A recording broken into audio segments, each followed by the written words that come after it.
dark shadows and in the white cold, fearlessly we search for knowledge new and old. We drink the strong spirits and read the ancient tomes. The order of the Abracast, we are the brave and bold. The Abracast, occult, history, conspiracy, and violence.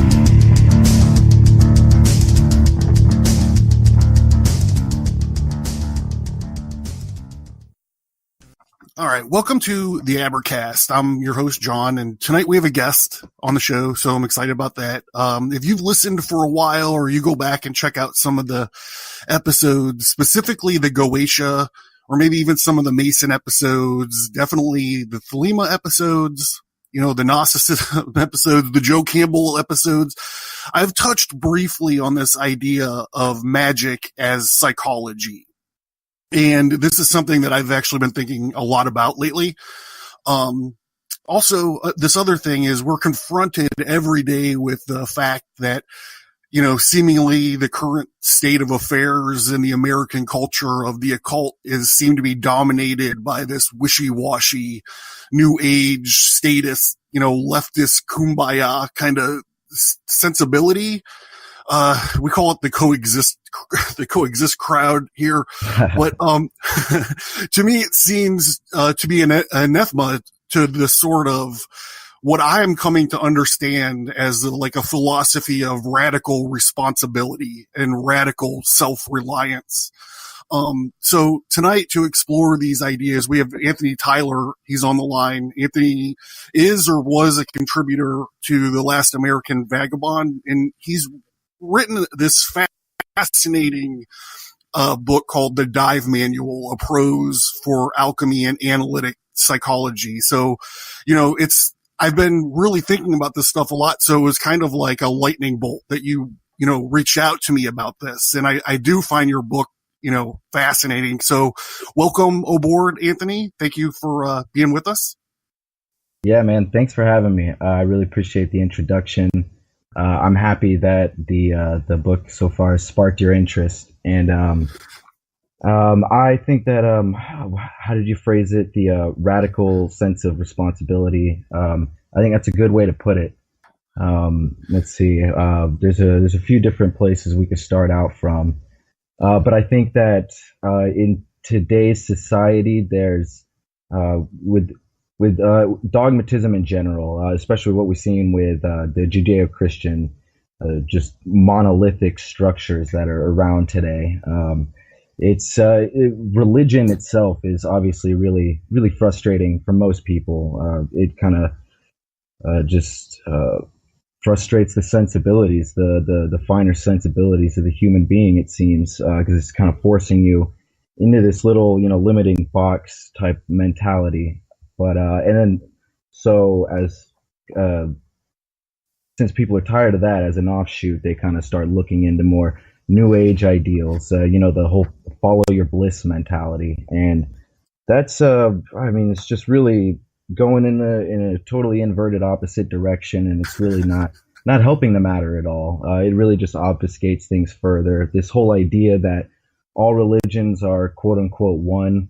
I'm not saying that there's not archetypal patterns and motifs. There's all about that, and that'll be mostly what we talk about, I'm sure. But the idea that they're like all just a copy paste idea of like the same motif, which seems to be like a basic tenet of New Age. It's a total farce, really, and it really just it's such a limiting outlook on the anthropological historical record, and it really doesn't give enough credit to our ancestors for that matter.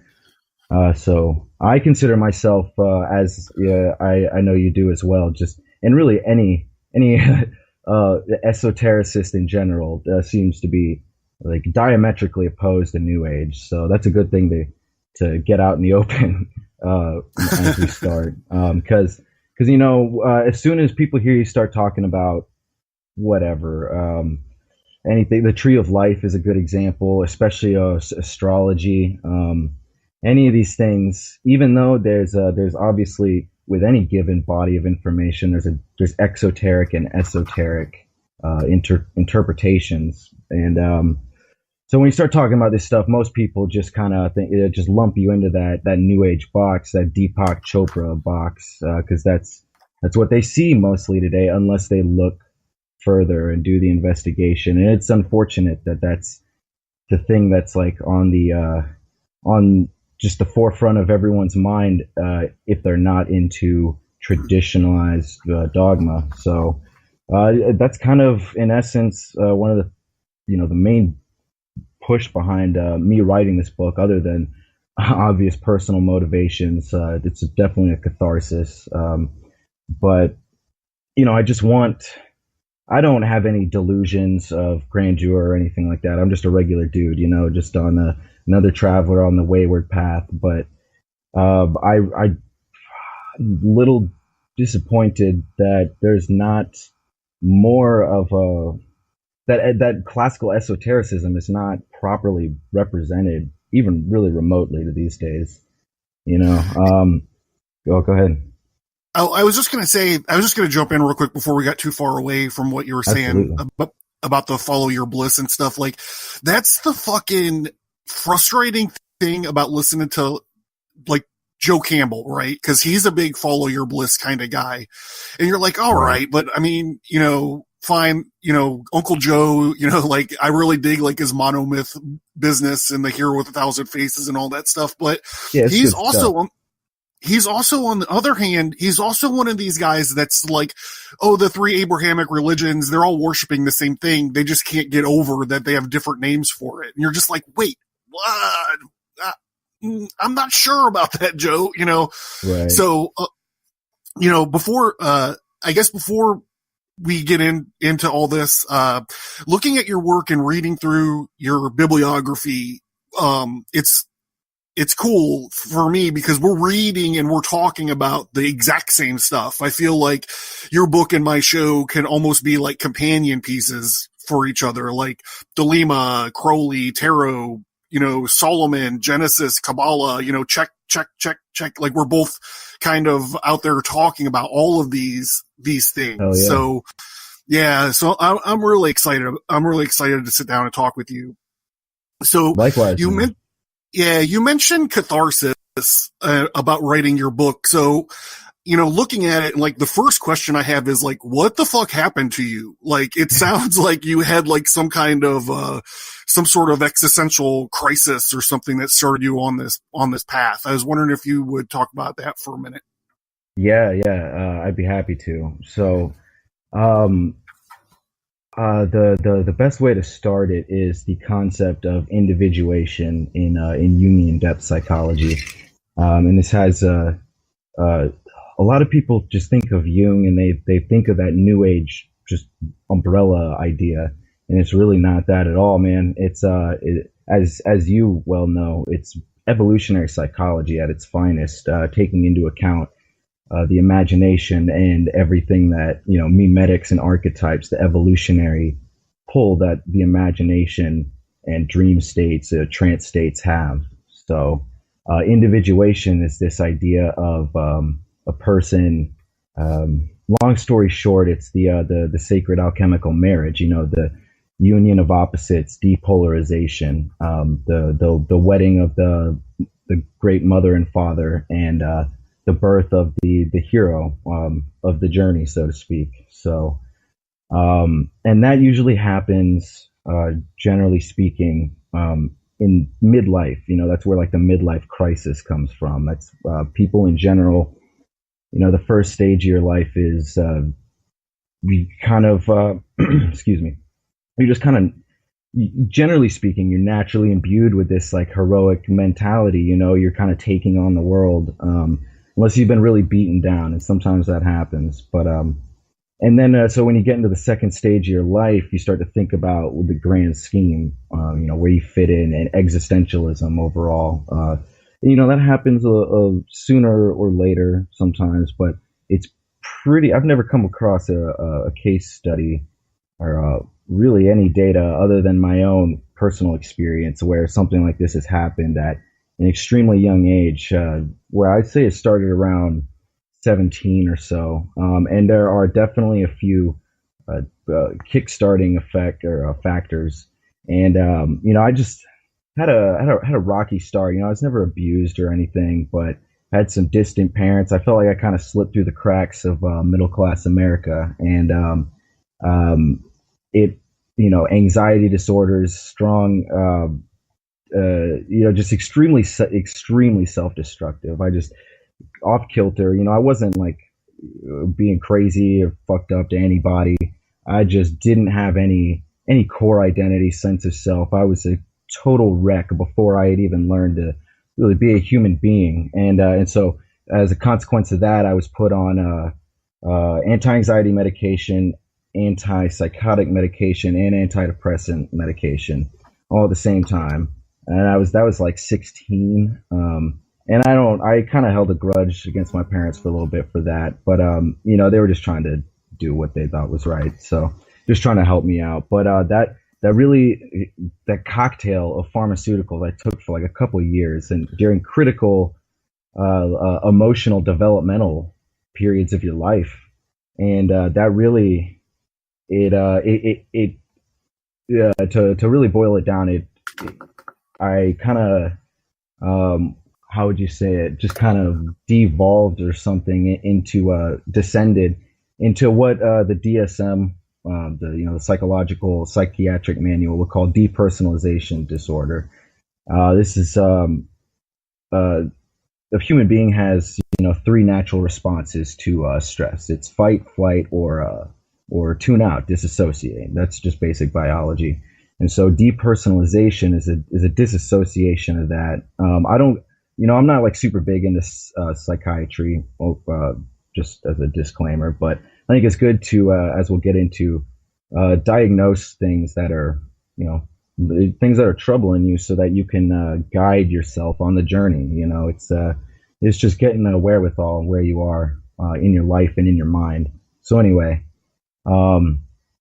depersonalization is pretty much it's this thing where you're stuck in that kind of disassociated point where I knew who I was and everything, but I didn't believe who I was. I didn't believe anything, man. I thought for a period of time, that we might be that this might be purgatory, and in an allegorical sense, I think that's definitely there's something to be said for that. But when you're young and you start having these feelings, you start thinking about the whole metaphor of like, are we really just a brain being stimulated in a jar, like Matrix simulation?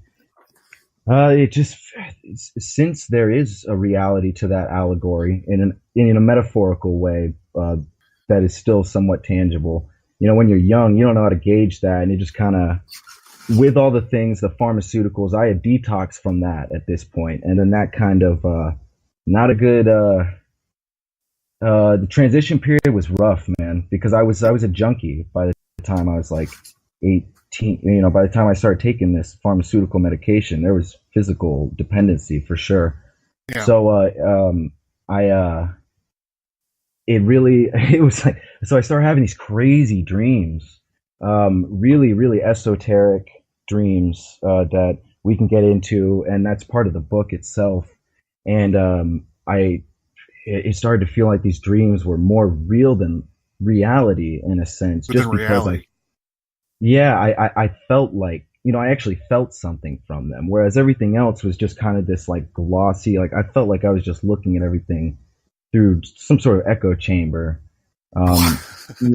Yeah, like I didn't sleep. I didn't have any really sense of like hunger. I just kind of knew to eat when I got hunger pangs in my stomach. I didn't really sleep ever until I practically passed out from exhaustion. I didn't have any gauge of myself really at all. I was good at socializing with people, but I didn't really have any context of like actual human relatability. It sounds like I hate to put a rough label on it, but honestly, to articulate it, I kind of, for a point of my life, felt like I was a psychopath with a conscience, as paradoxical as that may sound. It sounds I didn't actually use anybody, but I just didn't connect with anything. You know what I mean? Go ahead. Yeah, it sounds to me like it's, listening to you talk about this, it sounds kind of like the first stage of like red pilling a like a person that's going to be a Gnostic or something. Like, you get this sense of just alienation and disconnectedness. And, that's the first step of your like, wait, I'm not even supposed to be here kind of situation. Absolutely. And the whole point of it in the long run is that this is, in the grand scheme, a natural biological process, an adaptational process that the psyche goes through. And unless you take active steps to avoid it and ignore it, that is. But for me, I definitely had a unique case where I just had different factors that started me off in a place where I had to kind of hit the eject button, and following my dreams helped me do that. And so it's something that I'm sure I would have gone through maybe 10 to 20 years from now, or rather just on a more expanded scale of like 10 to 20 years. But instead I don't know why, but I have this metaphor when I think of it in my head, or this picture of, at the time when I was processing it all, I felt like, you see a picture of like a snake that swallowed an antelope, and it's just like got this massive belly, and it's just dragging it around. So I kind of had to digest that massive thing for a while. But I'm doing really well now. Like it's it was a thing that hypnosis and meditation and the whole just this journey of the book really helped me find my center in a far more tangible way than I could have ever anticipated. You credit cannabis use for some of this, right? At least helping to detox and get off the pharmaceuticals. Yeah, absolutely. There's part of me that would like to give myself a little more credit, but I think that if not for cannabis, I probably would have ended up a junkie. You talk a lot about initiation in your book, and I sometimes worry that we have a lack of rites of passage or initiatory rituals in our culture these days. The Masons have versions of this. And if you go into like the armed forces, there's, a version of something like this. And those are two experiences, by the way, that, people get really bonded to other people on an organizational level for life. And I can't really think of a universal sort of experience that we all, every man or every woman goes through to have, this experience. Do you think that the rites of passage or these initiatory rituals are important for an individual or a culture? Absolutely. I think it's embedded in our biology. It's hard for some people because it's a really abstract concept by nature, but the idea that symbols have biological, even neurological, to get more specific, correlates. They're a direct two-way street, and that's a weird thing for people to really sit down. It's kind of like a mushroom thought, But so that's what initiation is. You're taking just the idea of exterior stimulus and conceptualizing it. It's kickstarting the hero's journey, and it's doing it in a way that is kind of almost the opposite of what I ended up having to do, where I just dove in head first, kind of hence the dive manual metaphor. But uh, with a more classical initiation, you kind of prove yourself worthy of beholding the more esoteric secrets of the world around you and just the nuances, and if that doesn't happen, then there's an extreme disservice that's done to people. And I think we all know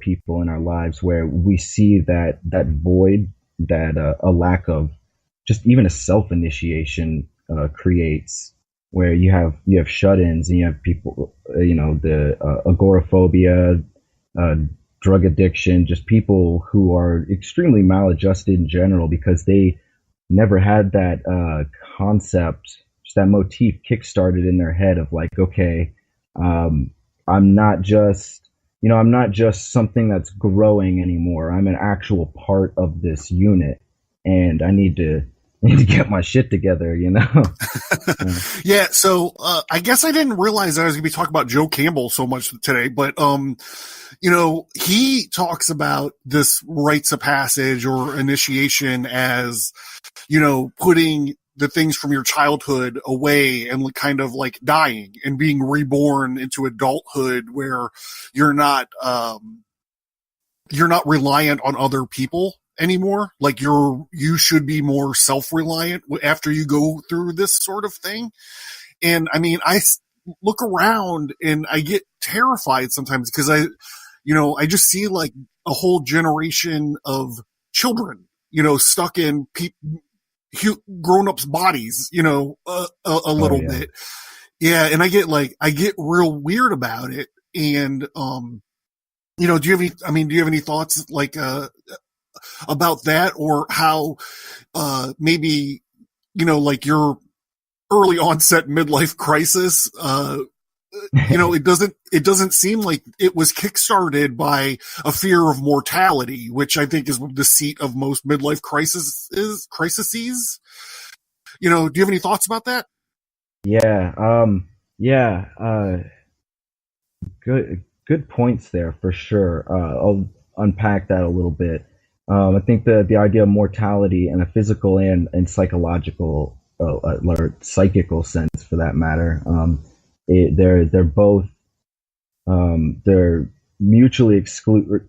Yeah, they're mutually exclusive in a sense, and they definitely intertwine. But they're their own concept, and I think that the idea of reincarnation is extremely interesting. Beyond the what would you say, the potential physical implications or lack thereof.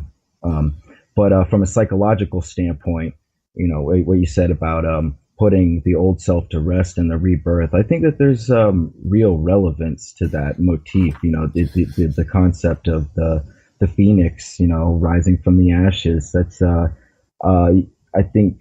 I first came across this concept. I'm not like a big fan of Timothy Leary or anything. He kind of propagated the whole New Age thing in a sense. But when I was younger, I read his like psychedelic book interpretation of the Tibetan Book of the Dead, and I remember coming across that concept of how he was like, in essence, every time you take a psychedelic chemical, like you're rising up, you're kind of going through like what the Tibetan Book of the Dead describes. It's almost like you are in a psychological way going through a death and rebirth. And I was like, wow, that if nothing else, that actually makes sense. And I've come to see Jung. That's definitely a thing that that psychologists have tossed around a decent amount. And I think it's healthy. It's a debatably. I personally think it's an entirely necessary thing to sometimes kill aspects of yourself. You need to pay homage and respect to them. You can't mutilate them or anything. But and maybe kill is not the right word. Transcend. You need to put to rest. You need to bury the hatchets of. Otherwise you keep the skeletons in your closet. You know what I mean. So yeah. There's a lot to be said for that. But and I think a lot of people have an idea. People in general certainly understand that there's a void in our society today. Hence why we talked about why people are looking into New Age as opposed to dogmatism. But again, that begs the question: if the hero has a journey, like where's the map? I guess, and that's a really big problem. That's the problem I had to ask. I started having these crazy dreams where I'll be candid and upfront because it's part of the book, and it helps illustrate this whole idea. So I was having dreams about this ex-girlfriend, and it seemed really. I kind of like admonished myself because it seemed so mundane and just trivial, but it was a recurring theme, and it didn't happen all the time, but it wouldn't go away. It was something that it honestly became the only dream I had.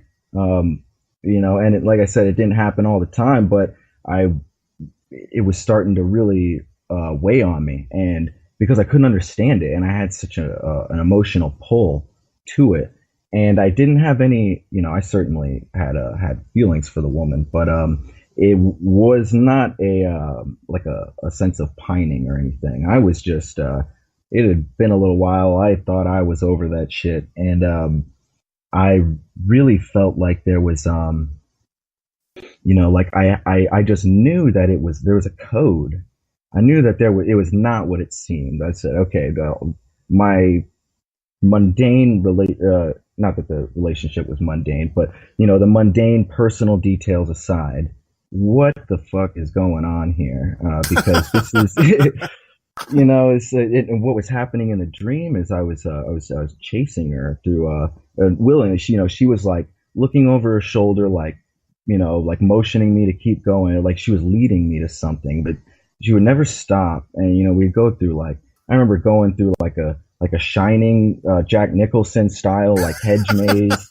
Yeah, all sorts of different stuff, man. And it just drove me crazy because I was like, what are you leading me to? What is this? And should I even be chasing you? Why am I chasing you? And then all the things surrounding pertaining to the dream, all the what would you say? Just the environment of the dream, all very symbolic. And so I started writing that stuff down. And this, in essence, for me, became that map.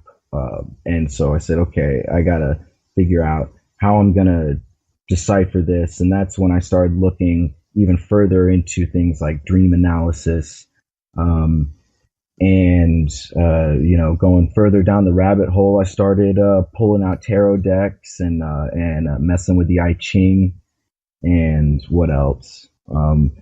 I definitely started looking into astrology a bit more. Astrology, I mean, divination in general is an extremely interesting thing because most people, I wouldn't even say most, but the mainstream idea of it poo-poos things like astrology, and but you ask them about it and they don't know the first thing about it. They'll say like, oh well, it's all just generic cookie cutter. Any given zodiacal sign could explain any given thing about somebody.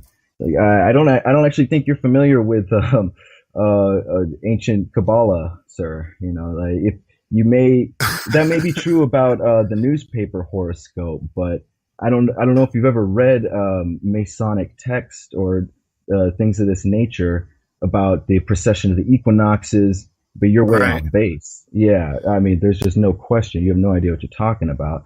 So just do a little bit of, just take a cursory glance at the source material.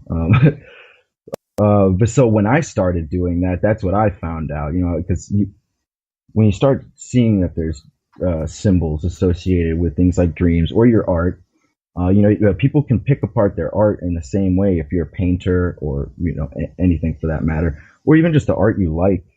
Somebody, any given person, just sit down and think about, what is my favorite music? What are the actual motifs? Like, analyze it instead of just enjoying it. Go to these are some things I did. Go back to like your quintessential movies as a child. I watched Disney's Peter Pan and I saw just this whole archetypal theater piece unfold before me, and I was like, holy shit, man. Like, I just Yeah, I just had no one has any idea that there's um, this whole different side of life that's tangible and actively there, but you kind of have to let it. You have to give rise to it a little bit. You have to fan the flame a little bit, and um, yeah. And Oh, go sometimes ahead. like, sometimes you have to realize that when you're, going through a crisis and you're like kind of, I don't want to say starting to wake up, but you're starting to explore and like learn about these kind of hidden or occulted things. Sometimes it gets terrifying. You know what I mean? Like Oh sometimes yeah. it gets deep and it gets dark and it gets fucking scary pretty fast, especially if you're dealing with the crisis in your own life and not just reading some dusty old crazy fucked up book. No doubt, it can get very Lovecraftian very quickly. There's there's a reality to that for sure. And um, I can't remember, or I haven't looked into when this was said or anything like that. So for that matter, it might not even be true, but I highly doubt that it's not true. And for whatever it's worth, I remember hearing from someone, because it's just a cursory statement, but that because Joseph Campbell has always been known for the idea of the whole follow your bliss thing, and I heard someone say later that or recently that Joseph Campbell later retracted that statement, and he said, "Yeah, I should have wrote follow your blisters." And because that, yeah, because that really is it right there. That's what it's all about, and I feel like that kind of ties into the whole Masonic allegory in general, of the arts being, the way with which we build our temple to pay homage to the cosmos. You got to get the blisters. You got to follow the blisters in order, because that's how you know that you're getting real work done in a sense. Yeah, like find what makes you happy and then let it kill you, as Bukowski would say. Yeah, well, because I mean, anything in life is a bargain. Life in general is a Faustian bargain in and of itself. So you have to, and I feel like that's the whole idea of God, just in the esoteric sense, is we have to with the human experience, you're going to have to sell your soul to something. So are you going to let that be any one of your given demons, or are you going to give your soul to the highest ideal, Right. Yeah. I mean, well, even like like I said, I've been thinking about this, magic as psychology business. And like, even when I think, like I look at, this story of, Faust and, Mephistopheles and all this, like, I think that this is just another kind of Jungian dealing with your shadow self. It just turns out differently for him in some cases. What do you think about that? Oh yeah, that's a good subject right there, and there's a lot that could be said about it. I think the story of Faust. Well, first of all, Jung considered that to be like the the his own personal map. He took so much personal inspiration from that, and that inspired a lot of his dreams and his own individuation process, which he put into what is called the Red Book, which was released fairly recently, within the last few years. So for anyone who wants to see what it's like for someone like Jung himself to go through this process that we're talking about, you can absolutely do that. All you have to do is Google Carl Jung Red Book, and just as a little asterisk to that, that the Red Book is something that is condensed from his original, like, really personal journals, which are called the Black Book. So it just adds a little bit of tantalizing info, and that'll probably be released one day. But he really, Jung went full down the theological route, where he didn't do it so much in a classical sense of like sitting down with sigils and lighting candles, but he did things kind of like automatic writing, and where he was really actively engaging with the what he called the anima, which Latin for the soul, the feminine part of the human individual, and he had visionary. What would you say? Like gurus in his dreams, so spirits that he would talk to and things like that. So right. And in terms of Faust, I think that Faust is extremely interesting because, well, there's so many reasons, but I think it's a good place to start. That Mephistopheles is rightfully so considered a satanic character, despite the fact that Mephistopheles is rightfully depicted as a satanic, a shadow element.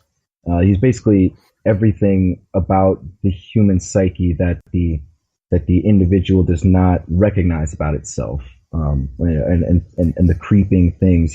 Those are the things that keep you awake at night when the carnival goes around in your head. It's Mephistopheles in the allegorical sense. But in the beginning, of Gautier's rendition, which is the most popular version, Mephistopheles approaches God in heaven in a type of Book of Job idea.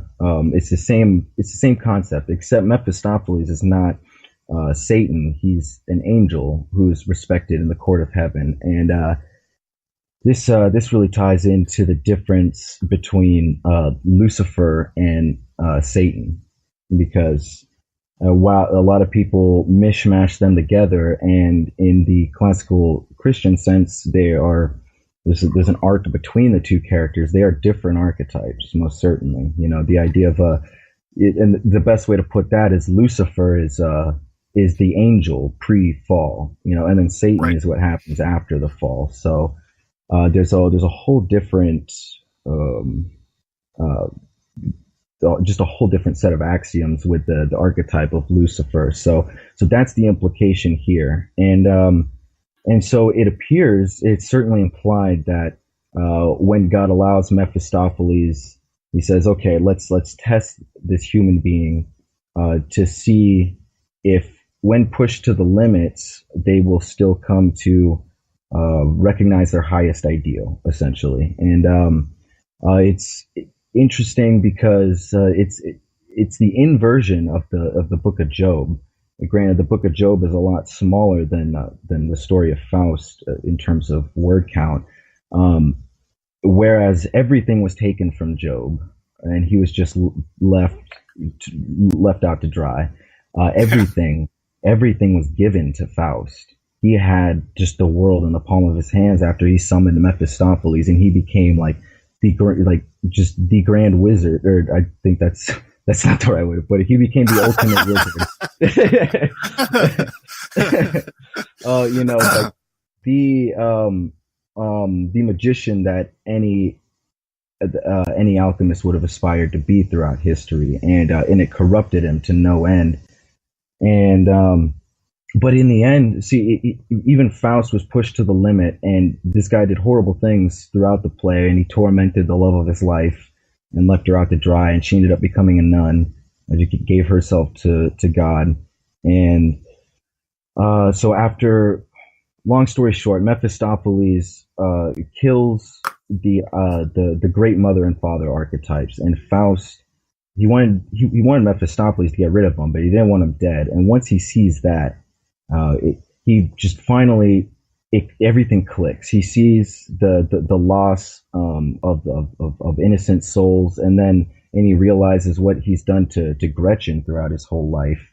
And there's this motif of the feminine spirit, the soul of the individual, speaking to us intuitively, and in a flash of light, Faust realizes every way that he's wronged people, and what he could have done to make it better. It's not some sort of like deathbed confession just to hedge your bets. It's the utmost gracious humility. Just he's so humbled that he is able to come to this conclusion, and just thankful that he could come to it before he dies. and also ashamed and humiliated. There's a lot of that. It's not just a happy thing, and because of that, he has like a heart attack and dies. And so you think that Faust is going to go to hell, because because of the things he did in the play.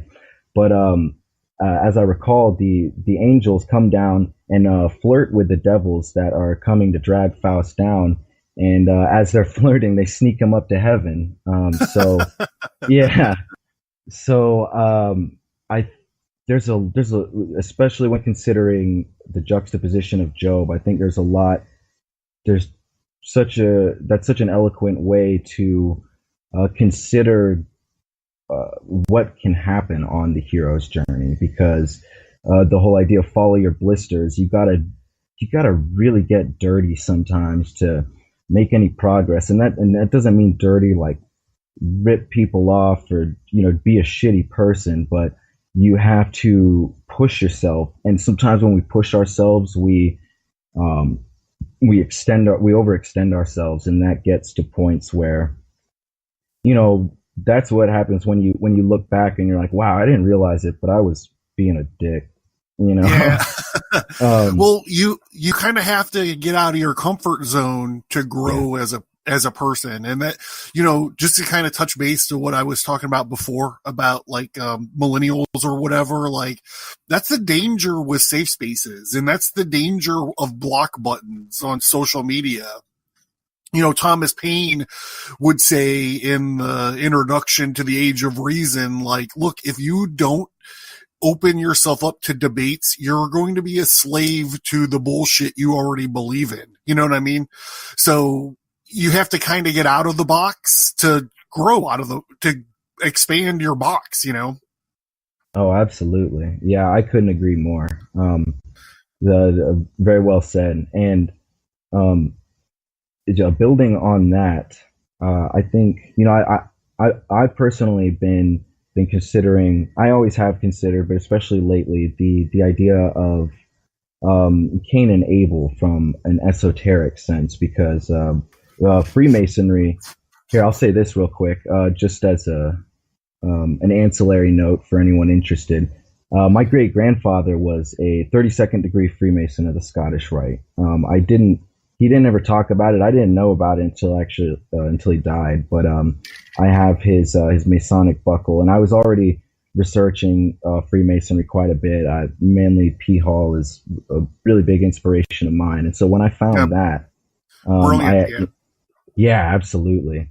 I remember going to my dad's house, and I saw a box of my great grandfather's things. And there was this Masonic leather belt buckle in there. I said, Dad, what is this doing in here? So was great grandpa a Freemason? He said, yeah. You didn't know that? I'm like, no, man. Was he like a standard lodge, or was he Scottish Rite? He said, no, he's Scottish Rite. And I was like, wow, okay, that's the real deal right there. What degree? 32nd. What? Are you shitting me? So anyway, and you only get the 33rd degree. You have to be invited. So right, they say it's like an honorary degree. Yeah. So generally speaking, unless you're invited to that honorary degree, 32nd is the highest you can go. Yeah. Right. But so because of the Freemasonic implications, or how should I put it? Masonry draws from a lot of esoteric interpretations of the Bible. Yeah. So, and my mom, especially, I was born in Georgia, so she kind of has that like really classical religious vibe. Although I'll give her credit, she's fairly open-minded, especially in her later years. But so I've always had the Bible in the back of my head. So anyway, with that in mind, the idea of Cain and Abel, in the sense of the hero's journey, is interesting, because I see Cain and Abel as an offshoot of this whole a bet that God, and by God I just mean the highest ideal, the transcendent point of the tree of life. Think Dante's Divine Comedy and the Celestial Rose and the Empyrean. Anyway, so when God bets against you, he it's not because it's not out of some spite. It's a natural law, if you want to think of it like that. Just in the sense of, you reap what you sow. This is very alchemical, what we're talking about. And let's see, where to start with unpacking this. Oh, this is a good quote. I love this quote from William Blake. I can't remember where it's from, but it's that art is the tree of life and science is the tree of death. And I think boy. That really says a lot about Cain and Abel, for one, to say the least about a lot of other things. Did you have something to add to that? Well, it's interesting because we've done Cain and Abel to death on the episode. We've done it approaching from the Torah. We've done it approaching from Ginsberg's Legend of the Jews, and we've done it from the Masonic point of view. Oh, okay, so right on.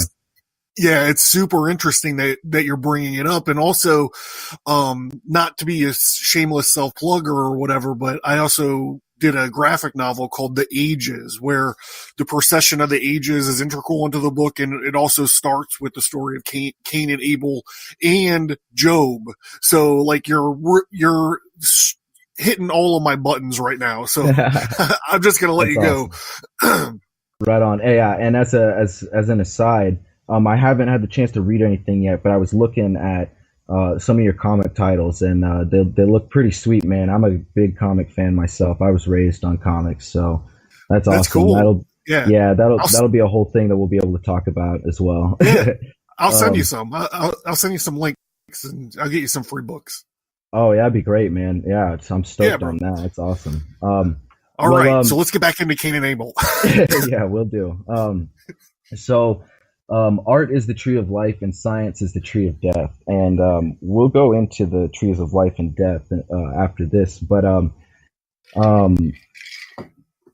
the real thing to take away is that, you reap what you sow. And if you're not approaching a situation properly, if you don't know how to plant the seeds, then God, the earth, just in a metaphorical sense, we don't have to take it too literally here. It's not going to grow the shit that you want. It's not going to accept your offerings.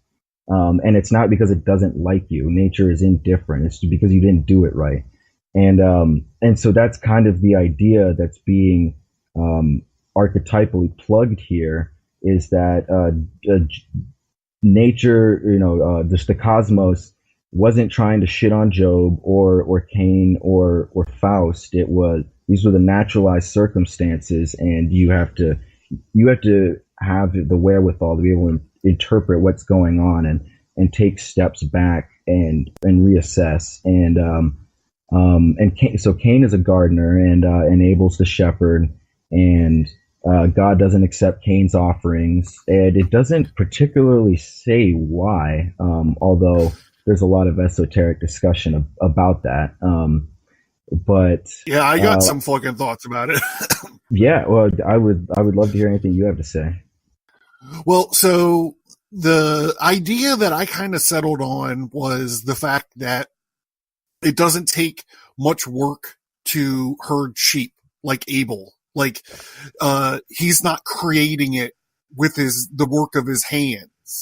He's, these animals are, having sex and having baby animals, and Abel's just kind of watching over them. This is like a pre-Christ sort of symbology. Absolutely. And I would say that's a great way to put it. Yeah.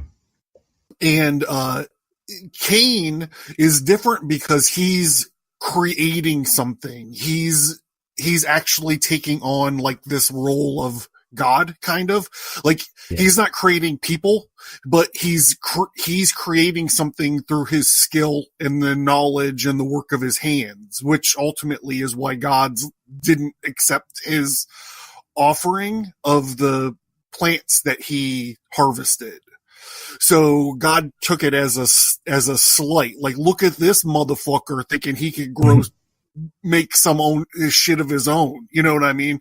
So that's kind of like where I left it in you read a lot of these old Rosicrucian books or, Masonry and Catholicism by Heimdall, and they recount like the story of Cain and Abel, and that's the way they frame it. And that's back in the fucking 19th century. They're writing stuff like this, and you're just like, oh, and there's also stuff with like Solomon's Temple, and there's also stuff with like Nimrod and all that kind of stuff in the Tower of Babel. But this Cain and Abel stuff was very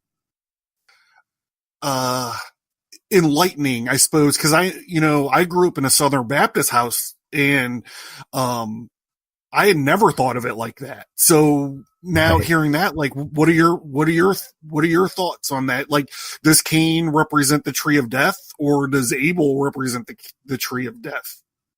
I think that Abel, or Cain rather, represents the tree of death. With the motif of the son of the widow, because in Masonic tradition it's said that Cain is like the Hiram Abiff is considered like the original traditional one, but Cain is like where it all began in the temple legend. And so I contemplated this quite a bit, and because the whole idea of the widow's son is that Eve was basically impregnated by the Luciferic spirit, which gave rise to Cain. And and again, for any listener who jumps to the more dogmatic idea, we're thinking of this in the sense of the Luciferic archetype, the pre-rebellion Satan in a sense, whereas and which definitely deviates a little bit from the Christian interpretation. But again, we're talking about Masonic legend here, so right. That makes a lot more sense to me, just from an evolutionary psychology archetypal perspective. The traditional Christian interpretation, a lot of these, they're just too exoteric. They just don't paint a good enough picture. So even if you want to take out the whole idea of the Luciferic spirit impregnating Eve or whatever, the idea that that science, in essence, this quantifying and contemplating, and so the idea of science being the tree of death. There's like the classical trope of the mad scientist, that you become consumed by this quest of excuse me, getting like the holy elixir, or even the holy grail, the ancient wisdom, or the eternal youth, or even just like my dad still is a detective for the Anchorage Police Department here in Alaska, and he's always done a good job of separating his personal life from his work. But I definitely recognize the motif of the jaded detective who becomes consumed by the case. These classic ideas. That's what it's really getting at, is when it's set with the tree of death idea. It's not that science or logical thought is satanic or evil, but that that's in an esoteric sense, an archetypal sense, the further you start to conceptualize things, the more that takes you away from the present moment, or even beyond the present moment, to something like a literal, tangible, mystical state of experience. The more you rationalize and pigeonhole and dissect your life, the more you're going to start to hyper focus and trip over your own feet.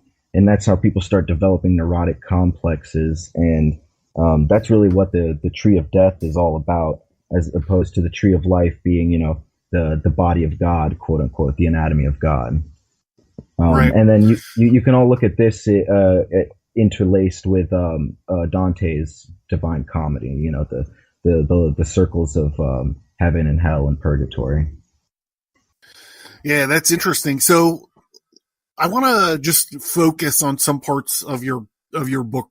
You know, we've been kind of like a little bit all over right now, but the one of the stories that really got me was you talk about this idea of doctors using mirrors and reflections to treat phantom limb pain.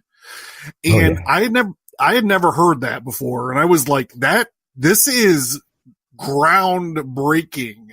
And then you actually stretch it out even farther, talking about the idea of phantom limbs of your mind, or these phantom psychic limbs, and how, like, you know, looking at reflections of them might be able to help us deal with that. I was just wondering if you could expound on that for, like, you know, for a minute. Yeah, absolutely. To start with that, well, hell, that's it couldn't have been a better natural segue. Art is the tree of life, and what that really means is finding like a quote unquote mirror with which to hold up to yourself, so that you can see things that would not otherwise be there. And I should elaborate on the story of the doctor a little bit more to explain that. So V.S. Ramachandran, neuroscientist, known for his work with mirror neurons, and he's done a lot of different work, but he's also done some work with sleep paralysis and how that relates to the like cerebral cortex and mirror neurons, which is long story short, archetypes and memes and everything we're talking about. So that's really interesting. But so he found that, you know, with phantom limb syndrome, people have, for anyone who doesn't know, when someone has an amputated limb, a lot of times you'll get the sensation that the limb is still there because the brain is like, it still has like neurons that are used to being relegated to that limb, essentially. And so you have this like literal neurological static, and that kind of equates to discomfort in a literal way. And so it's really crazy, because this is in essence the classical anthropological idea of fetish, where you're combining two mundane elements to create something that kind of transcends the mundane elements, you know, with like shamanism and stuff. So Ramchandran holds a mirror up to this guy's arm that's still there, and it reflects so that the reflection of his arm takes place of the missing limb, and it creates this neurological just breakage of the dam. And he says, wiggle your fingers, and when he sees the reflection of the wiggling fingers, he feels the neurological sensation of his limb moving, and the phantom limb pain goes away and it's replaced with the sensation. And when I first read that, I was just, you know, that's a game changer right there. Why that did not put psychiatry and psychology on its head is still a mystery to me. But you know, some things take time in the scientific community, and there's a lot of corporate money behind that kind of stuff. So it's more than just putting to use great information, unfortunately. But that's revolutionary. So it is, man. That is a crazy, like, kind of breakthrough. And I wonder, like, if those studies are available where we can see if he reproduced that experiment, if it happened, like how many patients he tried that shit with. I can't remember any particular studies offhand, but I can definitely say for a fact that this story and all of the more or less Ramchandran's compiled data on this specific subject is all in his book Phantoms in the Brain. So wow. Anyone who's interested in that, check that out. Yeah. And cool. So as the art being the tree of life, it's this idea of holding that mirror up, like I said, and getting into what you would call in depth psychology terms, like a transpersonal state.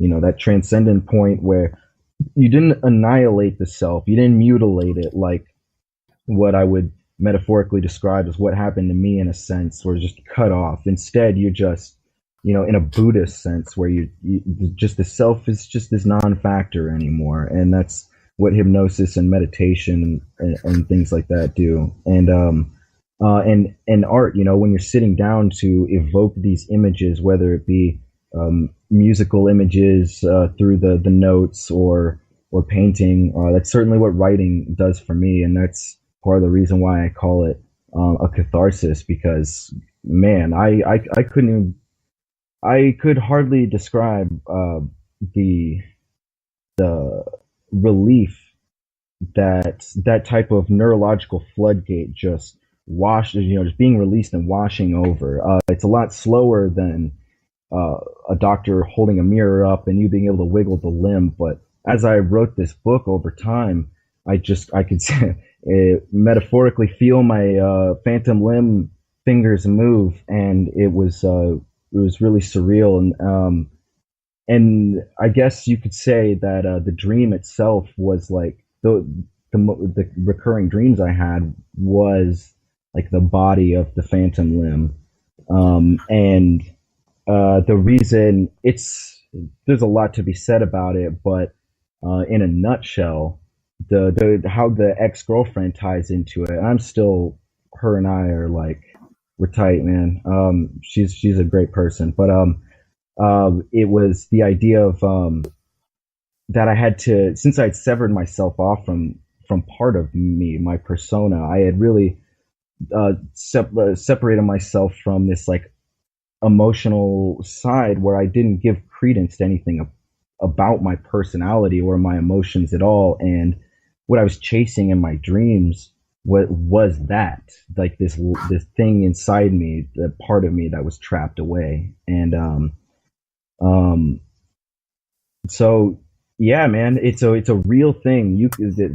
First of all, psychic limbs, phantom limbs, are a real thing. We all walk around with them. Have you ever seen Donnie Darko? Yeah. Yeah, I always think about like Frank the Bunny, and additionally the whole, I don't even know what you call it, like the tentacle that comes out of the solar plexus. That's like this thing that's just propelling people forward, and it's like your intuition, like that thing that's leading you towards the nature of discovering yourself. And Carl Jung called this a circumambulation of the self. And circumambulation.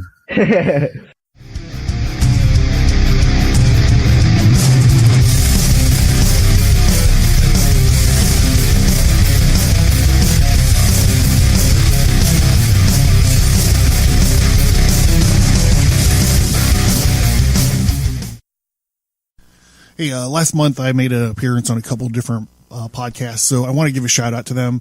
Women Behind the Veil. I was their first male guest host on there last month. It was a great thing. They do a show that's all about kick-ass women in history, and they get into historical females and females of the occult and females ideals of the occult. They did a great episode on Kali and the Black Madonna. I learned some stuff from them, so it was fun. We talked all about Boudica and Boudica's revolt against the Roman Empire. So yeah, that's interesting. So go check them out. And then I was also on Magic and Mediums. We were on there. She asked me to come on to talk about ceremonial magic. So that was interesting. She does a podcast that's all about all different forms of magic and psychic abilities and all that stuff. So I had a lot of fun going on there and talking about ceremonial magic with her. So you can find both of those podcasts wherever you find your podcasts. I'm sure you'll be able to locate them. While I have you, don't forget to go to subscribestar.com. For exclusive audio content. There's 14 exclusive episodes you can only find on Subscribestar right now. Don't forget to hit up abercast.com. There's a bunch of great stuff, including a shop. We're now going to be selling vessels of the art, which are these big mason jars with the logo on them, with the Abercast logo on them. So check that out. Check out our Facebook page, our YouTube. And don't forget this month, the American Sermon is turning into the Sermon of the Wolf. We're doing a great 6-part deep dive into lycanthropy and werewolfism over there. So if you're interested in that shit, I ask you to go check it out. Thank you guys.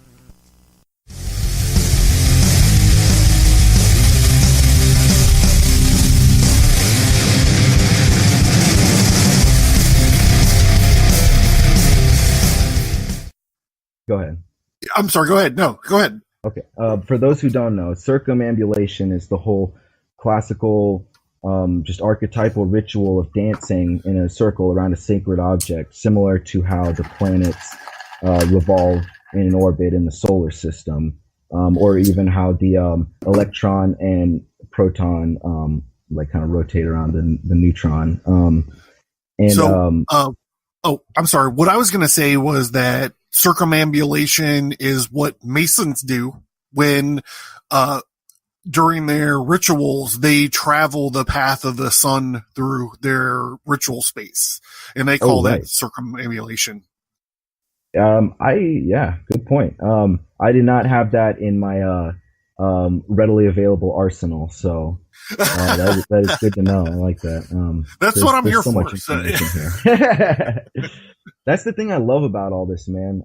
Is that there's, it's just enjoyable. It's not a grind. All this information, there's so goddamn much esoteric information, and it's like falling in love with a good book that doesn't end. It's just great. Yeah, and we're kind of like in this renaissance. I think we're witnessing the death of organized religion.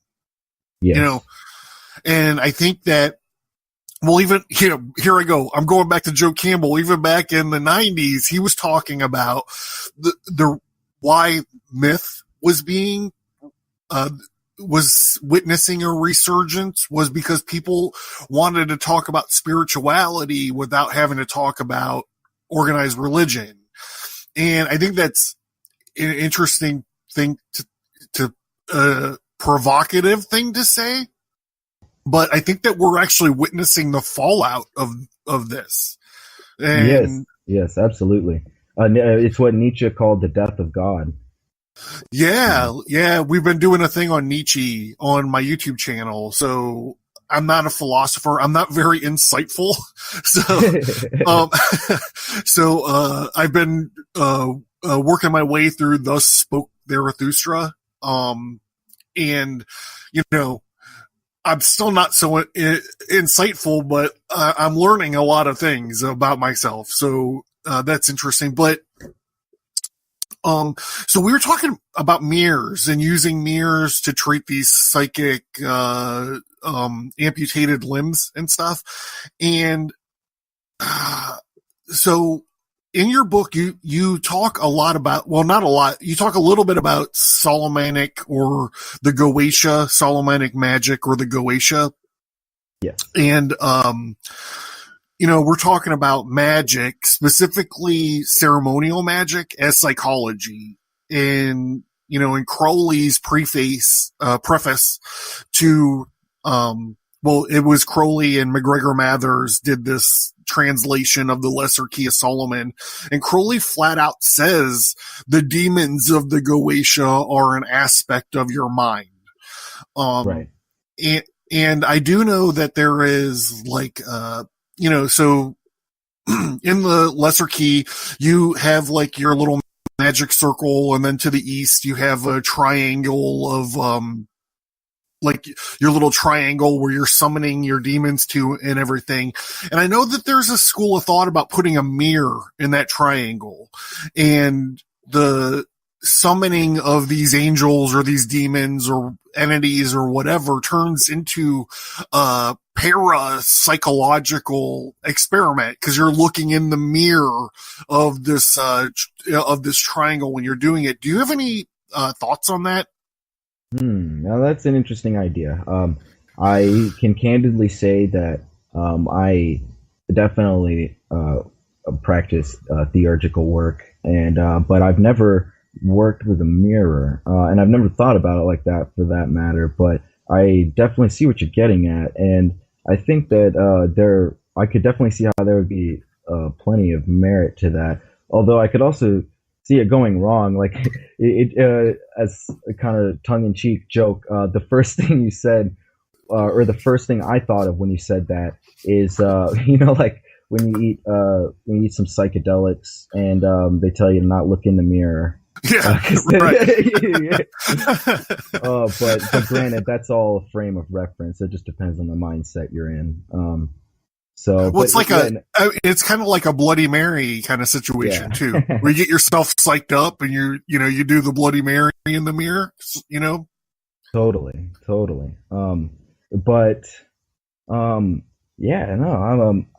have to ponder that a little bit more. What the potential physical implications of a mirror, because what some people don't understand sometimes is the extreme relevance of props, because there's the idea of psychological priming, where you're using mundane, you're fetishizing, not in the sexual sense, in the anthropological sense. You're fetishizing mundane elements, such as incense, candles, etc., and you're using them as like a smoke screen almost, where you're buffering sensory stimuli, and using it as a launching point. And it's like an old school sensory deprivation technique, is how I look at it. And although I haven't seen it in a long time, I've always loved the movie Altered States with William Hurt. Yeah. People shit on that movie, but it's fucking crazy. It's one of the craziest movies you'll see. Yeah. Totally, that's a classic. People like to shit on those movies. The Butterfly Effect was another great movie. For all its faults, it was not a perfect movie. It was very entertaining and like existentially horrifying. And I've always been that idea of like the Lovecraftian existential horror. That always gets me. I'm fascinated by that stuff. But when William Hurt devolves into the fucking ape man. You're like, what? He could just take LSD and get locked in a tunnel and come out like that? That's fucking crazy. Yeah, man. And it's so great. And it's a really good allegory as well, for, the things like, when you try to, how should I phrase it? So when you're trying to like actually hold up a mirror to those psychic phantom limbs, they can be ghastly sometimes. It's like staring at Medusa and turning to stone, or William Hurt devolving into like some primate.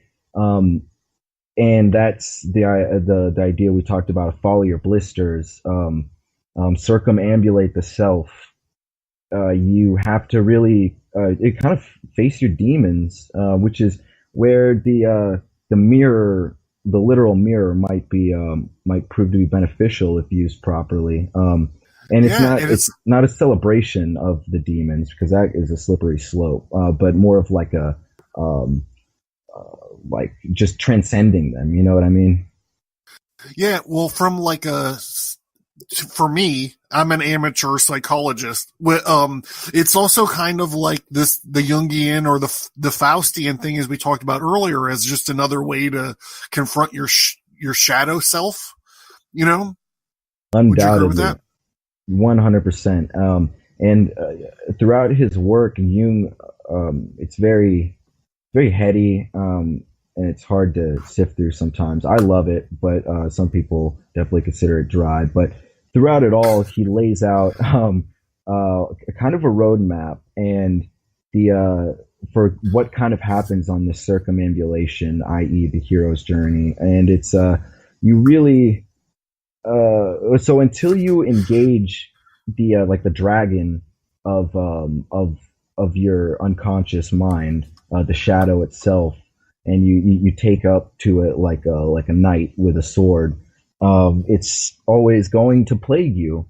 I look at it like the astrological motif of Saturn ascending. You know, people say around between 27 and 29, that's when Saturn ascends and hits you, and everything thus far in your life that you never took into account before just all comes raining down. And I think whether or not, however far you want to take the astrological motif, the fact that that's a psychological motif regardless is definitely undoubtable as far as I'm concerned. Yeah. So you talk a lot about astrology, and for me, like, as well read and stuff as I am on these kind of things, like that's my weak spot is astrology. And I suffered from it when I'm in the middle of this tarot card series that's taken like a fucking like year and a half to get through. It seems like, and I'm like, yeah, yes, it is a beast. And, you know, I'm reading like, Thyron's, book on the general tarot and stuff. And I'm like, you know, it's all linked to astrology, and my wife's a Wiccan. So like, I'm looking at all of her like astrology books, and I'm like, if I keep doing this podcast for long enough, I'm going to have to read all of these fucking astrology books. And it's daunting. It's hard to get around, and it's quite intimidating. It's quite intimidating to try to figure it all out, I suppose. It is, man. And the reason I know anything about astrology is because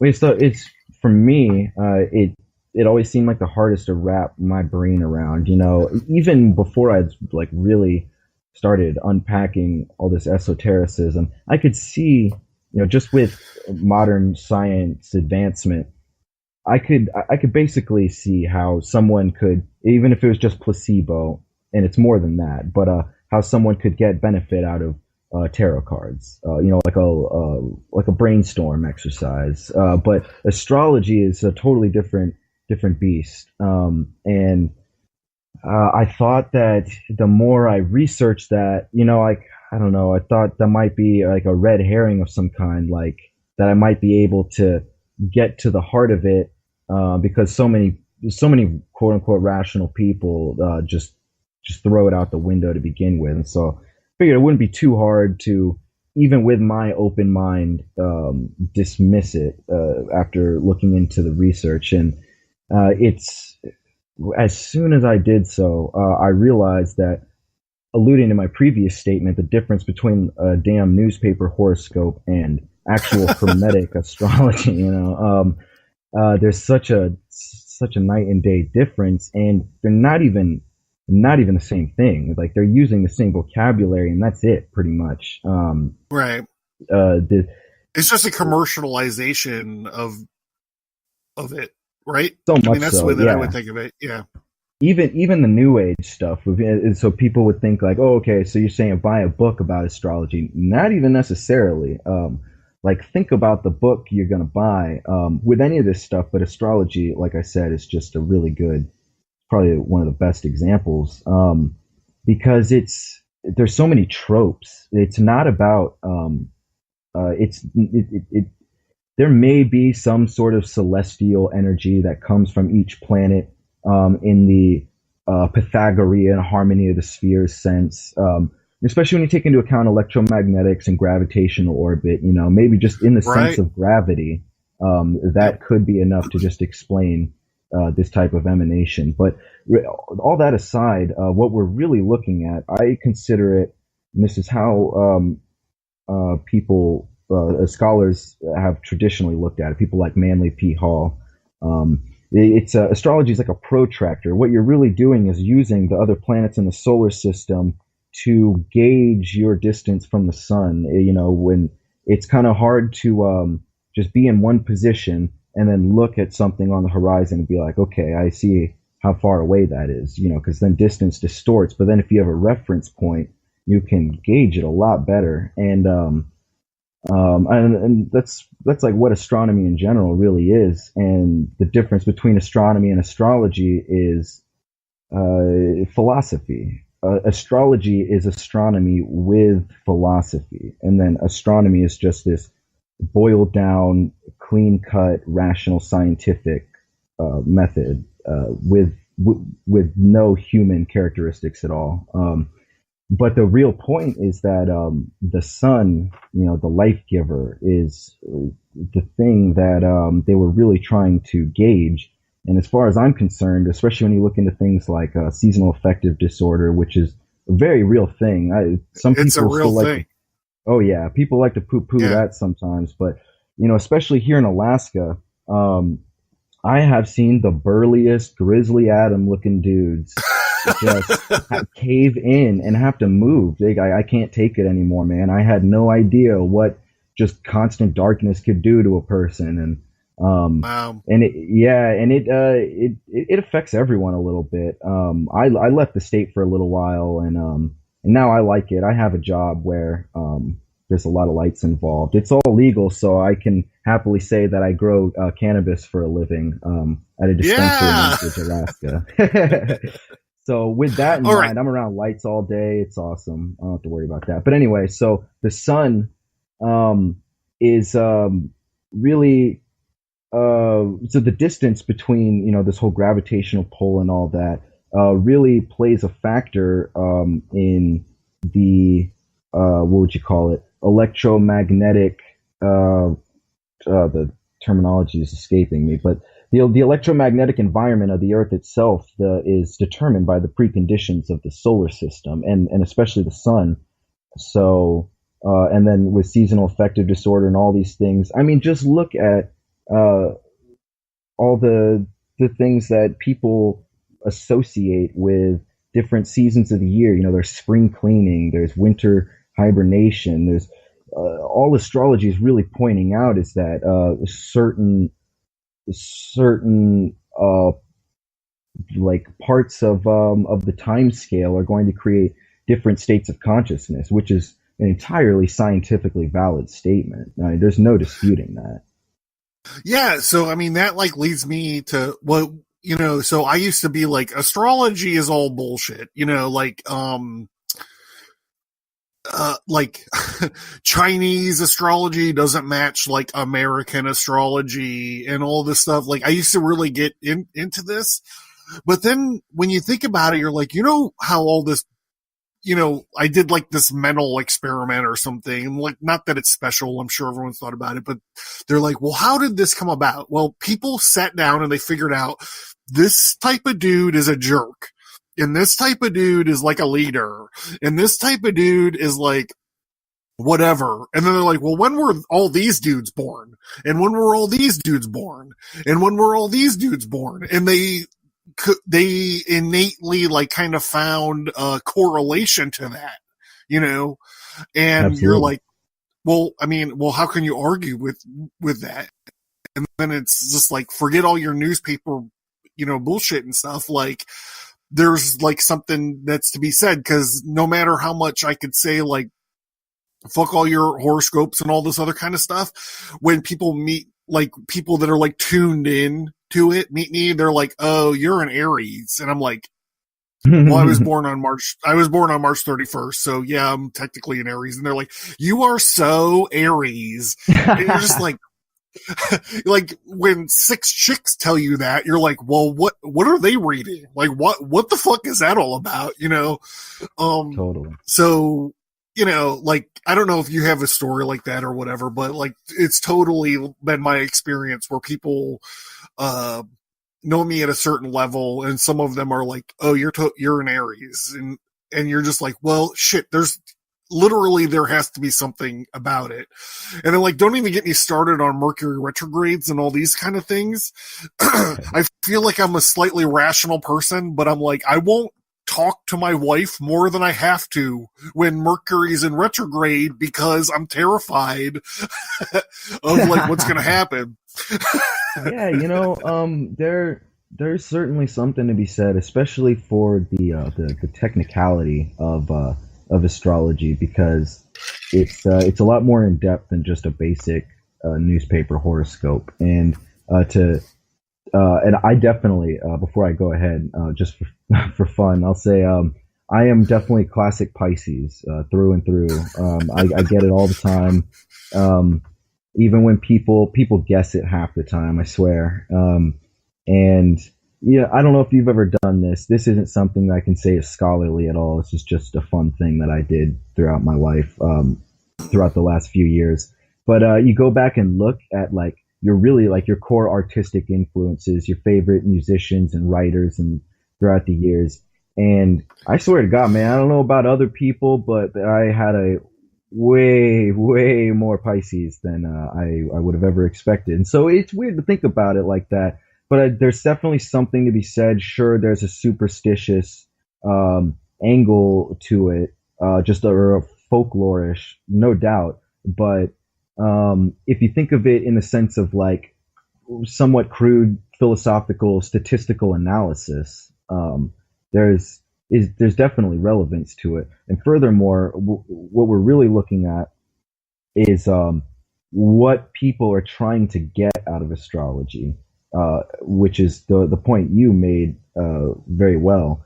And that's why Jung was so fascinated with astrology and divination in general, is he said, okay, let's just Jung in general with these things, he said it doesn't matter if any of these things are real or not. What I'm interested in is what people get out of it and how it benefits them, or it doesn't, or it holds them back. And then when you look at it like that, it opens up a whole cornucopia. It's like you finally understand. That's the proper way to phrase the question. And until you phrase it like that, you're not going to really get a clear answer. So that's what astrology is, man. It's people analyzing the motifs of their mind, and that's why you can find these same archetypes throughout so many different astrological.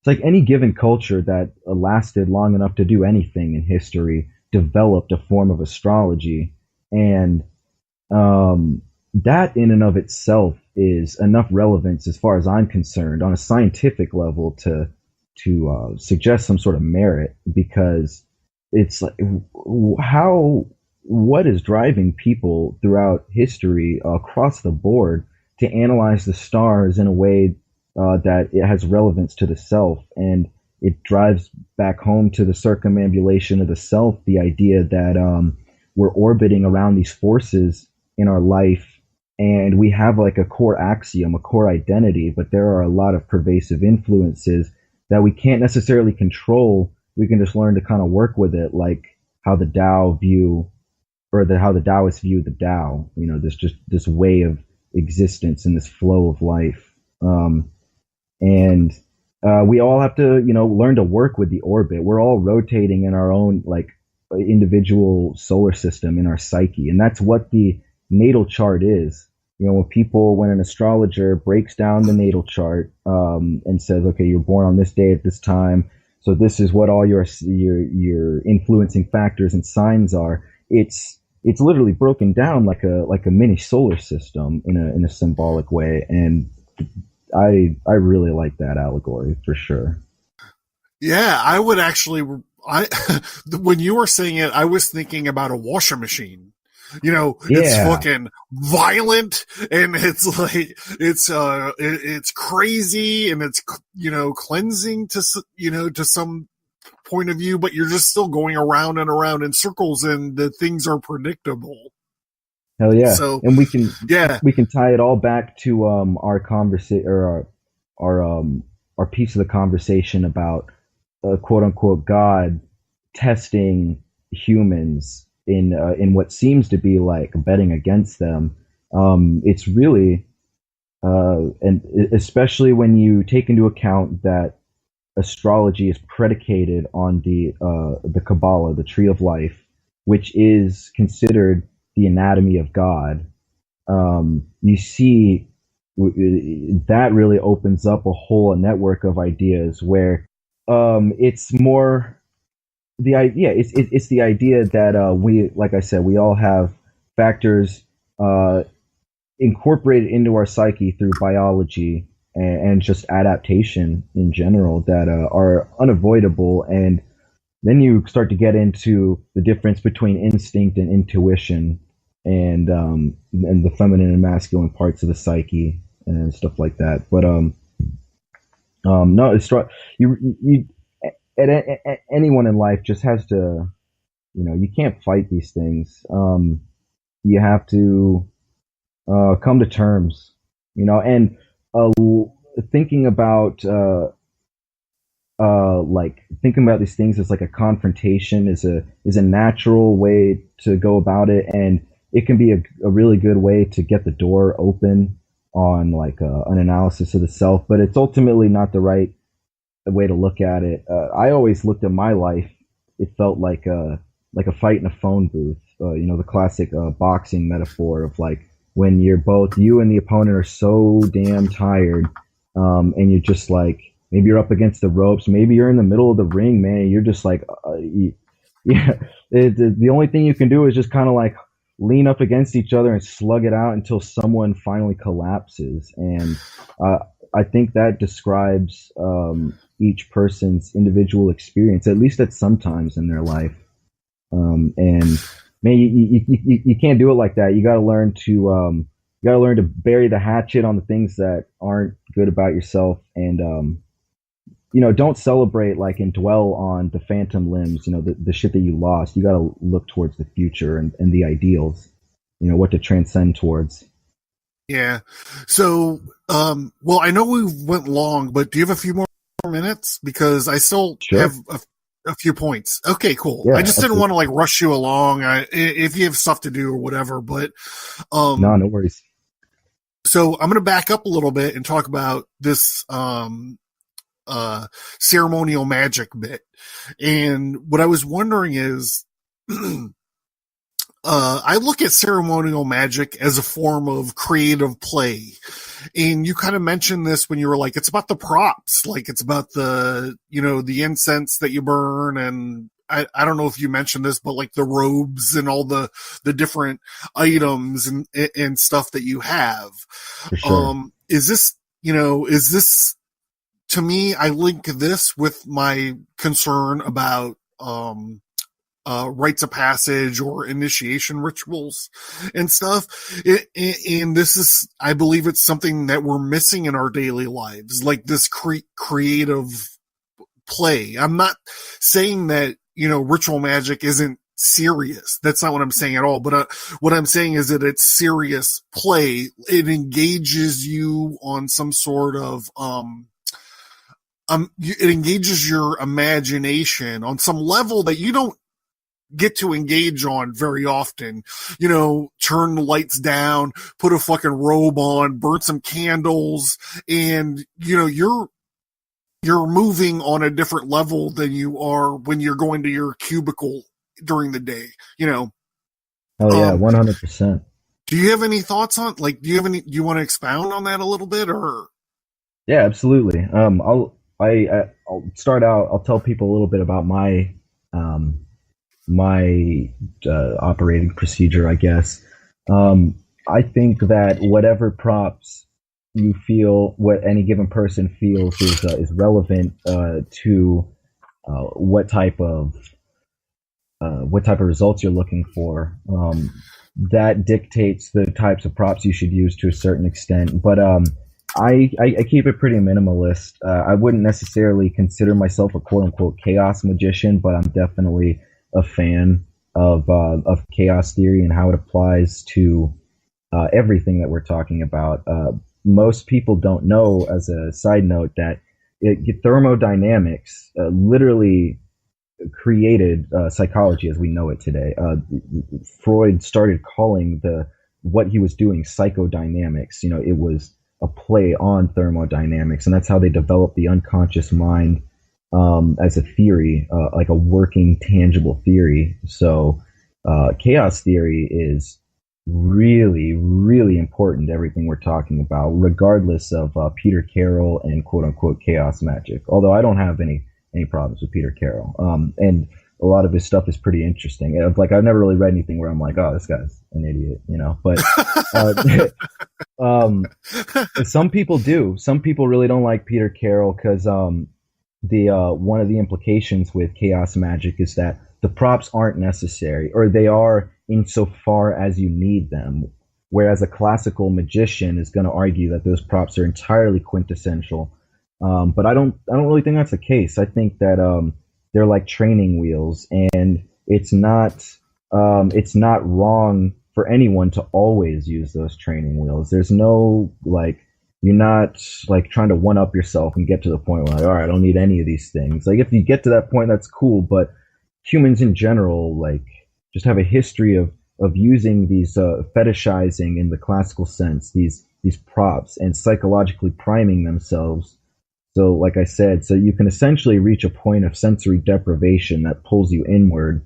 And the reason you use specific props is because archetypes, mimetics, the whole idea, hypnotic suggestion, you're creating a literal, it's like a mathematic equation, except it's not linear. It's not straightforward like that. It's abstract, imaginative. And so you're creating a symbolic chain of events that are kind of like,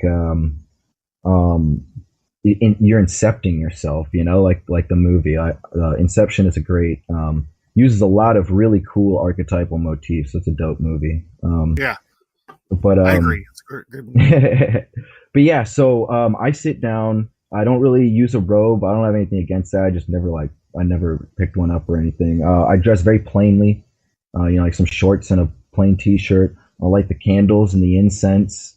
I do the lesser banishing ritual, the pentagram, and I use the trees of life and death are really good templates. I'm very Kabbalistic with a Q. Don't have anything against the Kabbalah with a K, but I've always kind of fancied myself a bit of Q guy. Yeah, man. I'm like definitely inspired by the Hermetic tradition in general. So you got to use, if you're gonna do any of this stuff with any sort of, you got to have control methods. That's it, basically. You can't just. And that's why psychedelics, as an inverted example, are awesome and useful, but also very dangerous psychologically if you use them improperly. Just because you're throwing control methods out the window unless you have a really tight grip on your set and setting, and you're comfortable with yourself. And that's why things like meditation and hypnosis are way better. And when I say hypnosis, it's basically just scientific word for theurgy, and theurgy being, summoning angels or demons. And because I think that's what hypnosis really is in the long run. I think whether or not any like just mundane hypnotist has any idea of that stuff, that the parts of the psyche that you're activating when you're doing those things like hypnosis are these parts of the psyche that esotericists like Crowley and shitload of others, but Crowley is just the kind of the catch-all one. There's a lot of great people though, but I won't go on a list of that. But like Crowley's Kenneth really Grant good. And Yeah. Kenneth, yeah. I mean, he's the folks that eccentric. are listening. Kenneth Grant is funny. Didn't he try to incorporate the Lovecraftian mythos into the? Yeah, there's a bunch of chthonic stuff in there. Yeah. No, but I appreciate the motivation there. That's awesome. Anyway, what were you gonna say? Well, I was just saying like that. Well, I was just offering Kenneth Grant as an example of like one of these people that are are, involved in. Yeah, he was actually like a protege of Crowley, and that actually reminded me of the name that I was trying to think of. So at least I had one more before I moved on, and that name is Austin Osman Spare. He's kind of considered a proto chaos magician, and I really like most of his work. I find him a really good source. So with theurgy, it's the idea of the lesser and greater keys of Solomon. The way I see it is these angels and demons, in essence, to just boil it down really generally for people. These are the things that inhabit the spheres of the trees of life and death. And I look at the trees of life and death as like a Mobius strip, essentially. I think that's a very accurate psychological way to put it, because that's how they're depicted symbolically. Oftentimes, when anyone discusses the tree of death in association with the tree of life, they're usually conjoined at the roots in some way. That's certainly how they're depicted in a different metaphorical sense, or the same metaphorical sense, different terms in Dante's Divine Comedy. Like hell's at the bottom, and then it kind of ascends towards heaven. Yeah. So I think that the trees of life and death are definitely one of the best starting points, because even if you don't want dogma associated with any of this stuff, you need control methods, you need maps, you need a map for the hero's journey, and you need to figure out how to decipher that map, because sometimes it comes across jumbled, you don't know how to read it, and I've done quite a bit of research into this stuff, and the tradition associated with the tree of life and the Sephiroth is so rich and very thorough and well thought out and pervasive. It's like a total axiom of Western esoteric thought, and there are a lot of archetypal parallels in Eastern thought. So you really can't go wrong with understanding Kabbalah and its relationship to mysticism. And the tree of death is something that's a bit older. The Kabbalah is extremely ancient. The tree of death is something that's more of a Renaissance idea that was developed through inferences found in classic Jewish Kabbalah, where they talked about the spheres, or the shells rather, that like encased the Sephiroth. Clipots, yeah. Sorry, the what was that? Clipots, yeah. The shells and husks.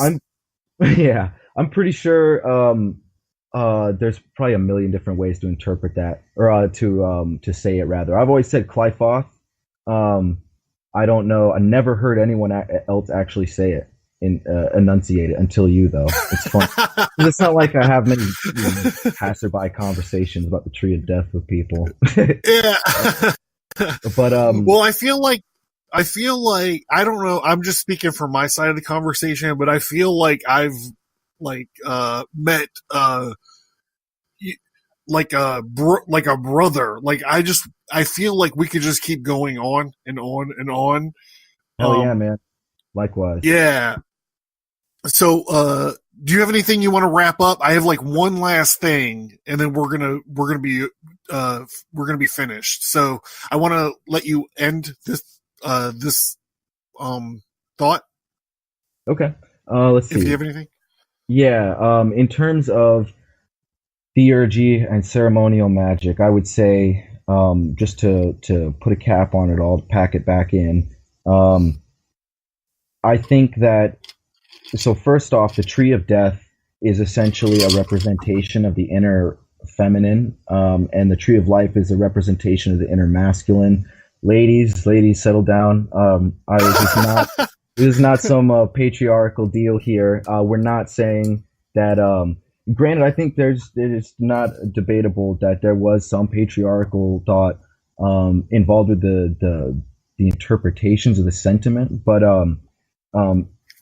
when we're talking about masculine and feminine, we're not talking about sexual biology. What we're talking about is this very esoteric idea of natural forces that happen to also affect biology. And the best way to understand it is these are scientific principles. And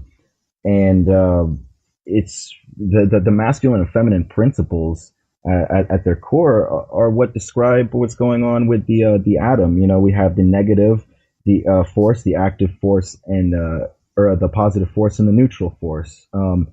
And that really is something that I would like anyone who's unfamiliar with these subjects. I would like them to walk away with that, if nothing else, because it's really important to, especially in today's society. I'm all for anybody's rights. Do whatever you want. I certainly have no judgment, but man, the political correctness is just as bad as New Age, man. It really, when you start corralling the way people can speak about things, it destroys any tradition associated with any given topic. And I understand where people are coming from, but it's not that's not where it doesn't have to do with that. You know, when you're talking about the esoteric masculine and feminine, like I said, it's not sexual biology. There's a little bit of a Venn diagram there, but that's about it. You know. Yeah, anyway, I group all that shit together, like liberalism, SJWs, you know, trans, you know, all the varying 700 genders we have nowadays. Like I round all that kind of stuff up and I just put it over here, and like things that we can't get tied up thinking about, because we got a lot of problems we got to deal with, you know. Absolutely. Yeah. And you can't keep pushing your problems. That's a whole different subject right there. The relevance that social activism has with these esoteric principles, because really, when a lot of these people, not to go down this rabbit hole, as a little statement, when a lot of these people, myself included, in the past, you really take arms about involved in a subject of political social activism, and then when you take a step back, you realize you're just filling a void of some kind. And you're like filling a void. You're filling a void, and you're dividing folks along line. You know, you're just fracturing like everything. Like you have.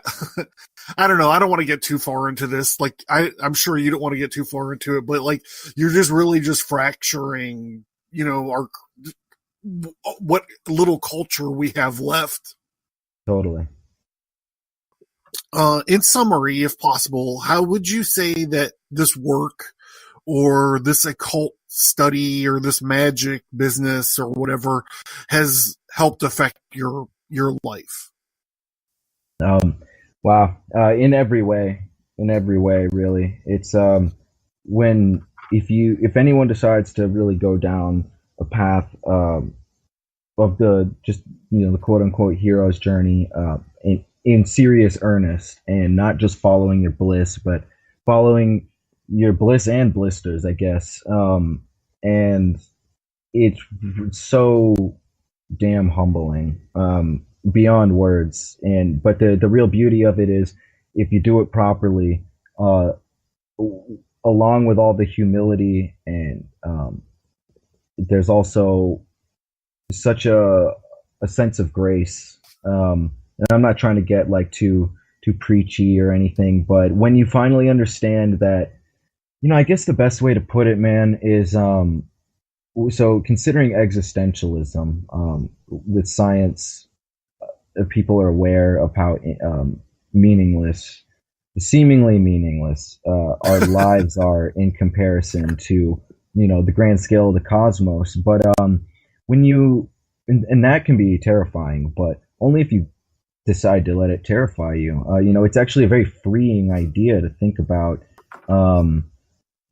You know, we create the meaning in our lives, and that's not trivial. That's not some sort of placebo mechanism. That is what it all is that you have to go out and find the ways to create the meaning. That's alchemy right there, man. Like you can't just pull a happy life out of just your ass. And furthermore, I think this is probably the best way to end it is,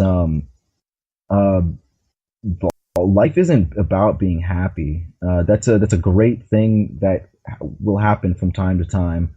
But what it really is about is finding your center and learning to be your core identity, despite negative or positive circumstances. Because there are bad things to being overwhelmed by a positive situation, to losing yourself to instincts in the moment. We all know that feeling.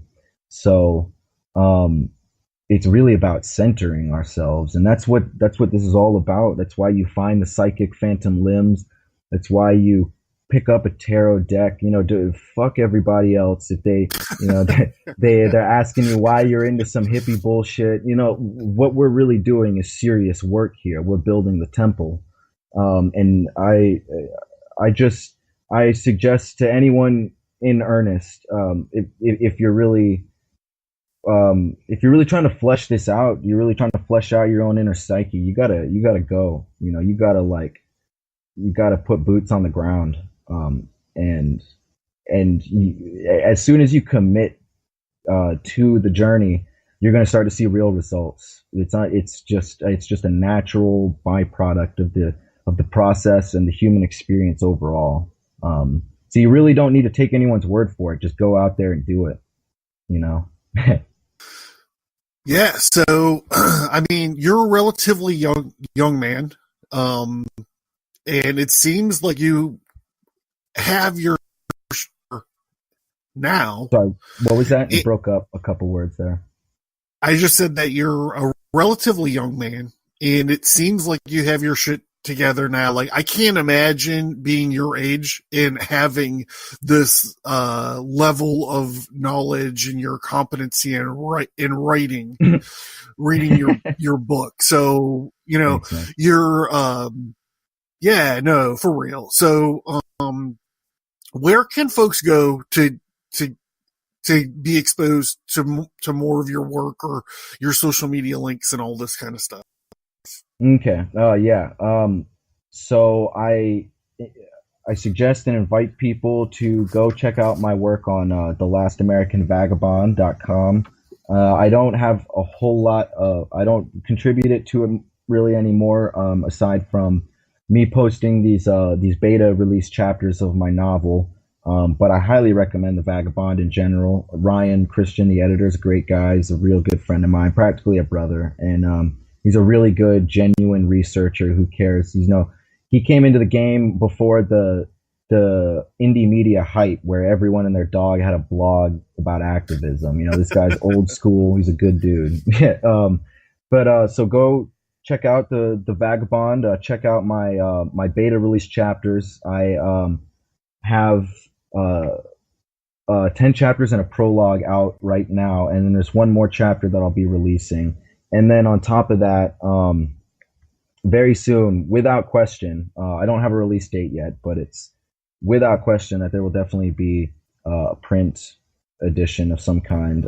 Self-publishing is so easy these days. You can get your book into print no problem, so I'm probably just going to go down that route. And I got an agent lined up, so we'll be facilitating that, trying to get the book out there a little bit. I'm not trying to make any money, just to be clear, but a lot of people, including me, really do like having print copies just in their hands. So that's why.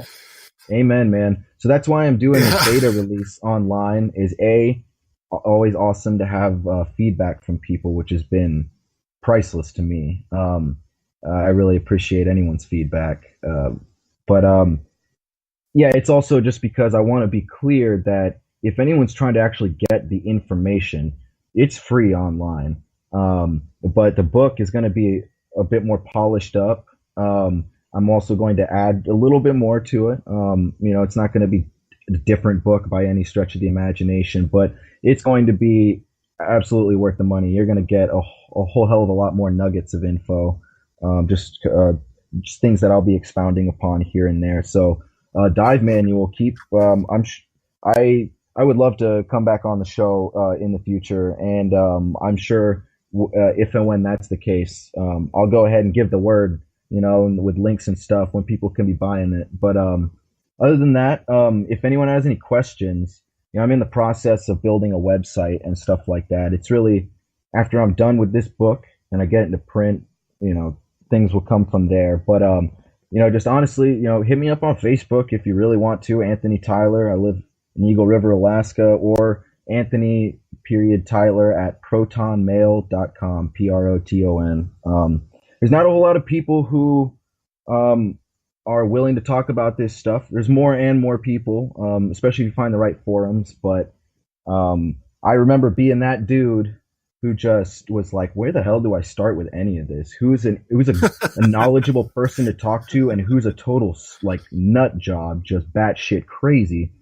Because you will run into some of those batshit crazy people out there with this kind of info. So I have no problem talking to anybody. Hit me up. I'm around. And thanks for having me on the show, man. This was really great. I look forward to future conversations. Dude, I had a blast, and I'm like, literally, you need to start your own podcast or something. Like, I feel like we could take over the world.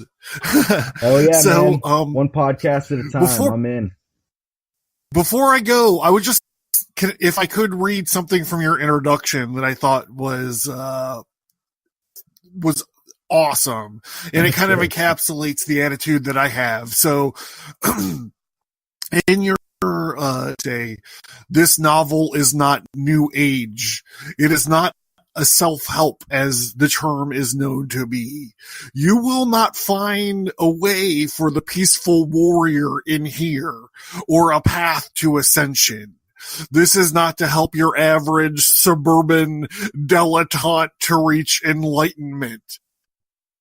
Understand something left in their life to turn to, they turn to the heavens. This is true whether we consider the atheist fueled by writings of Sam Harris, or the spiritualist fueled by their connection with divinity. This book will explain in great detail why this is the case. And as soon as that's the first thing that I read when you sent this thing to me, and I'm like, oh, this is this is like kick you in the face kind of stuff, and it is. Yeah. So much, I really enjoyed it, and I can't wait. I'm going to take a couple of days to figure out what else we can talk about and go. But this is like the longest episode that I've ever recorded, and I feel like we could just keep going. So, thank you very much for reaching out to me, and thank you very much for taking your time, to record all this stuff for the show. I really appreciate it. Yeah, likewise, man. I am always more than happy to have such riveting discussions. This was a lot of fun, and yeah, like I said, I'm looking forward to doing more, man. There's plenty of shit to talk about. We got no shortage. Oh, you're very in depth. That's for sure. So, thank you very much. Yeah, man. All right, it's John. Hey, swing on over to subscribestar.com/abracast. You can find like 14 exclusive episodes over there, but along with a whole bunch of other good stuff. We have one tier right now. It's the fellow, I guess, or the apprentice. I can't remember what it is. It's just $3 tier. You get access to everything that is up there currently right now. So go on over and support the show. Don't forget to go to abracast.com. You can find our social media links there. You could sign into the mailing list. When you sign into the mailing list, you get graphic elements. You get a link to graphic elements that have to do with the show. So worksheets, notes, graphic elements. We have an episode of the Kabbalah coming up this month, so you can find all like the Tree of Life map and the different the 3 different triangles that we're talking about, the lightning bolt path through the different Sephiroths. All that stuff is there. While you're there, please check on some comic books or graphic novels. Also, we're trying a new thing. We have a shop opened up at abracast.com. I have a couple vessels of the art left over from the giveaways last month, and some people reached out to me and asked me about, they were like, fuck the giveaways, can I just buy one? So yes, now you can. If that was a question that you had, just stop on over at the shop. I have a few on hand and I have an order in for more. So go ahead and act now. I don't know how long we're going to keep doing it. So that's it. Check out the Facebook page. It's super easy to find. It's just the Abercast or Abercast. And also, if you spend a lot of time on YouTube, you might want to check out our YouTube channel.